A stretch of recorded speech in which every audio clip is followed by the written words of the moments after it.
Salam olahraga. Para pemirsa, kita berjumpa lagi dalam tips kesehatan olahraga. Kali ini saya tidak langsung membahas tentang aktivitas, tentang latihan atau tentang olahraga.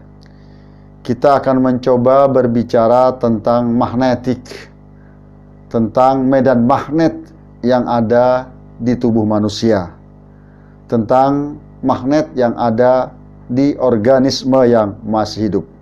Oleh sebab itu, saya beri tema tips kita hari ini yaitu biomagnetisme. Apakah itu biomagnetisme? Biomagnetisme adalah fenomena medan magnetik yang dihasilkan oleh organisme hidup.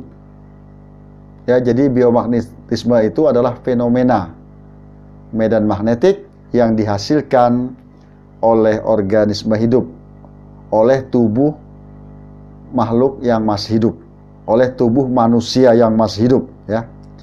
Jadi biomagnetisme ini masih merupakan bagian daripada bioelektromagnetisme. Asal usul biomagnetisme ini sudah diketahui sejak ratusan tahun yang lalu dengan dikenal dengan magnetisme binatang. Jadi definisi ilmiah ini kemudian dimulai sejak tahun 1970. Itu sudah mulai definisi atau istilah biomagnetisme ini mulai berkembang dengan dimulainya penelitian-penelitian yang mana para ahli itu mulai mengukur medan magnetik yang ada di tubuh manusia. Sebenarnya penelitian itu sudah dilakukan sebelum tahun 1970, yaitu sekitar 1963.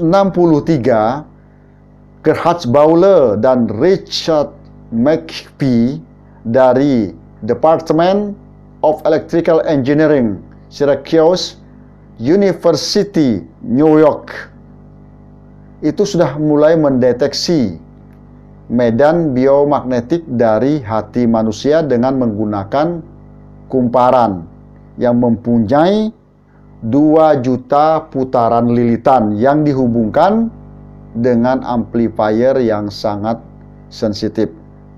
Jadi Gerhard Bauer dan Richard McPhee ini mendeteksi medan magnetik hati manusia dengan menggunakan 2 kumparan yang memiliki 2 juta putaran lilitan yang dihubungkan dengan amplifier yang sangat sensitif untuk mendeteksi medan magnetik yang ada di hati manusia. Itu terjadi penelitian di tahun 1963. Kemudian pada tahun 1970 ada peneliti yang bernama David Cohen dari MIT.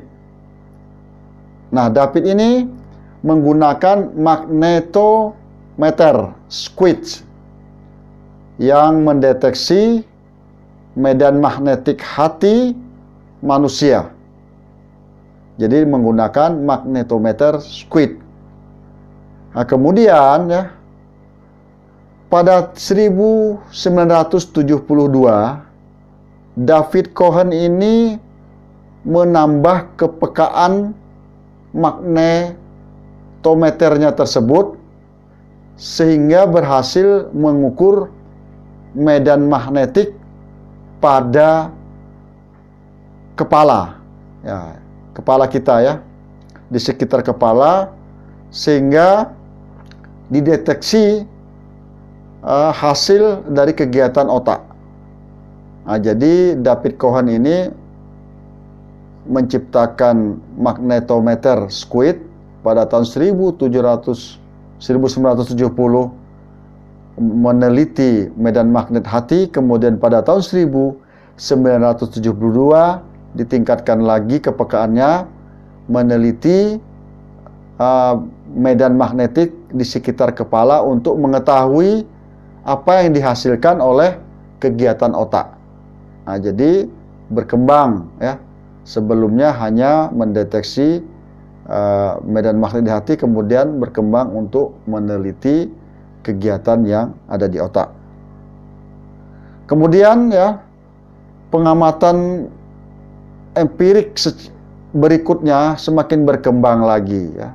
Setelah dikenal medan magnetik ini ya, sudah diketahui bahwa di tubuh kita ini ada medan magnetik.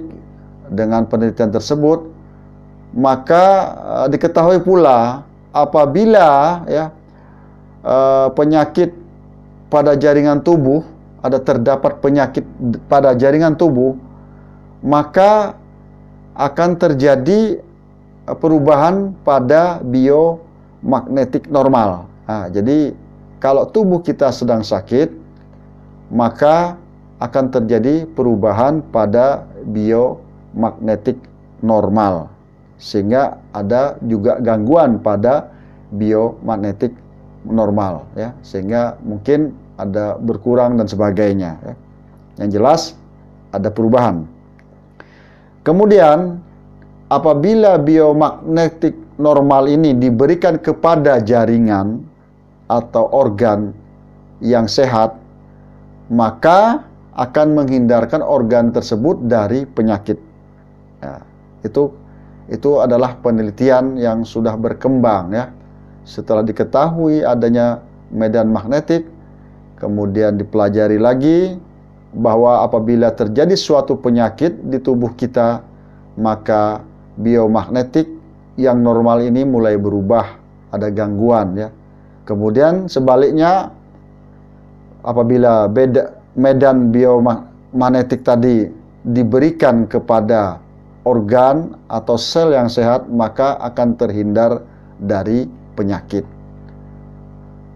Lalu berikutnya, bagaimana terjadinya medan magnetik pada manusia?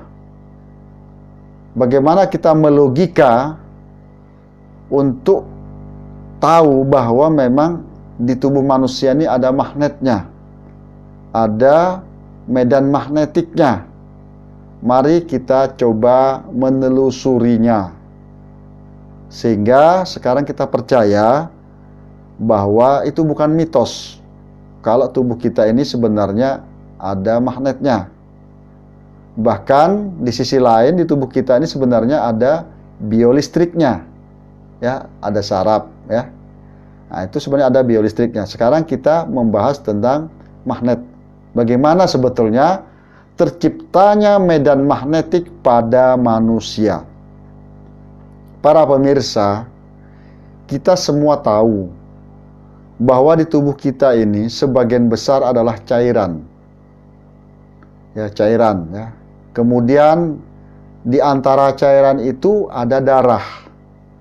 Di dalam darah itu ada hemoglobin. Di dalam hemoglobin ada yang namanya ion besi atau Fe. Nah, ion Fe atau ion besi atau Fe ini membuat darah bersifat magnetik ya. Jadi karena ada ion besi atau Fe ini sebetulnya menyebabkan darah bersifat magnetik. Oke, saya ulangi ya. Di dalam tubuh manusia ada darah. Kemudian di dalam darah itu ada hemoglobin. Kemudian di dalam hemoglobin itu ada ion besi atau Fe. Nah, karena ada ion besi atau Fe, maka membuat darah itu bersifat magnetik. Alhamdulillah ya. Sampai di sini mungkin para pemirsa sudah bisa memahaminya. Pertama yang itu. Yang kedua, di dalam tubuh ini ada cairan ya, yang mengandung hidrogen atau proton. Nah, hidrogen atau proton itu juga bersifat magnetik. Jadi ada dua ya. ion besi dan hidrogen itu bersifat magnetik. Nah, itu alasannya sebenarnya. Sehingga di tubuh kita ada medan magnet. Lalu bagaimana ini bisa menjadi besar, medan magnetik di tubuh kita kadang menjadi kecil? Mari kita simak lagi penjelasan saya ini secara perlahan. Para pemirsa, kita harus tahu dulu apa fungsi daripada hemoglobin, kemudian di dalamnya ada ion besi atau Fe. Sebenarnya hemoglobin ini tugasnya adalah untuk mengambil oksigen yang ada di dalam darah. Sebenarnya itu tugas hemoglobin ini. Kemudian ya, tentunya di dalam hemoglobin ini ada namanya ion besi tadi atau Fe, ya, yang bekerja sama dalam kinerja daripada hemoglobin. Pada saat kita bernapas perlahan, pada saat kita bernapas pelan, halus, maka ya, oksigen di paru-paru relatif tetap atau terbatas ya, dibanding dengan bernapas biasa ya. Jadi pada saat itu kadang-kadang kita menahan napas atau bernapas pelan atau halus.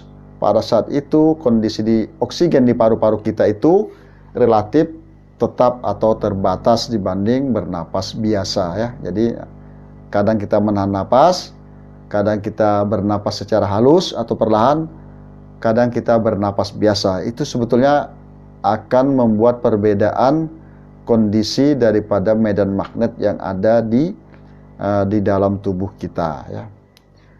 Ketika darah mengalir ya, ketika darah mengalir itu sebetulnya selalu terjadi proses ya. Darah mengalir lewat paru-paru itu terjadi proses ya. Nah, pada saat kita menarik napas, masuk oksigen ke dalam paru-paru, tentunya pada saat itu ya, di sekitar paru sudah beredar darah. Yang mana di dalam darah itu terdapat hemoglobin ya, yang mengandung Fe tadi, mengandung ion besi. Kemudian hemoglobin ini ya bersama Fe tadi, zat besi tadi ya, bekerja sama ya untuk menarik ya. Untuk menarik apa? Menarik oksigen dengan cepat.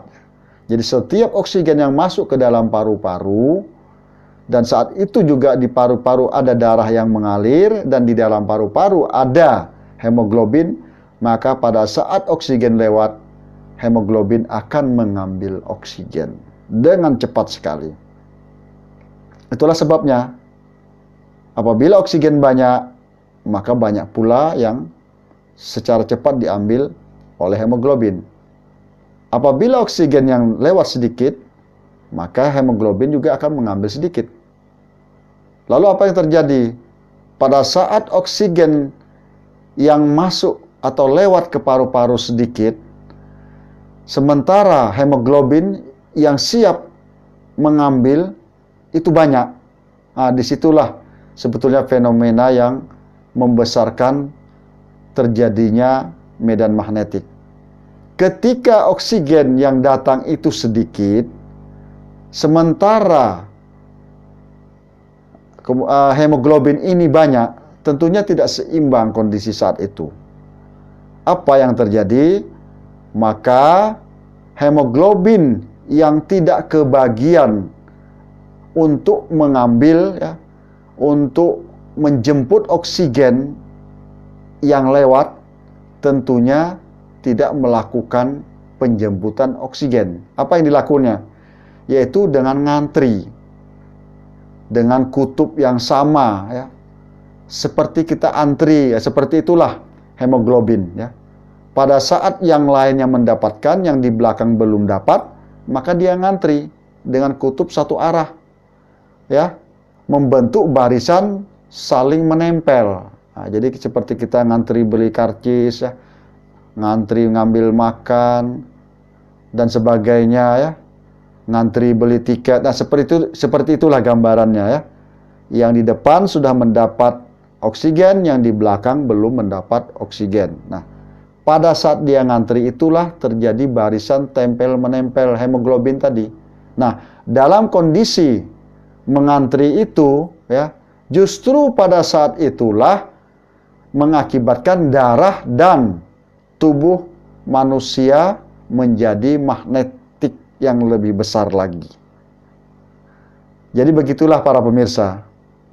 Sehingga di tubuh kita ini memang ada unsur magnetiknya. Apabila terjadi kekurangan oksigen, di saat itulah hemoglobin itu berbaris mengantri untuk menunggu oksigen. Pada saat itu sebenarnya unsur daripada sifat magnetik di tubuh kita itu semakin besar. Oleh sebab itu, kalau ada fenomena di tubuh kita itu ada magnetnya, misal contoh ya, benda logam ditempel di salah satu bahu kiri atau bahu kanan, menempel itu memang logis. Ya, silahkan dicoba, dicari tempat-tempat tertentu, ambil uang logam, ditempel, misalnya di bahu kiri atau bahu kanan. Nanti ada bagian yang bisa membuat uang logam itu menempel. Nah, itulah bukti bahwa memang di tubuh kita itu ada medan magnetnya ya. Jadi medan magnet itu memang ada di tubuh manusia. Silahkan para pemirsa mencoba di bagian mana, misalnya di bahu kanan atau bahu kiri ya, yang bisa membuat logam itu menempel. Berarti di daerah situlah terdapat banyak hemoglobin yang ngantri tadi, atau terdapat ya, ion besi atau Fe, atau terdapat proton atau hidrogen.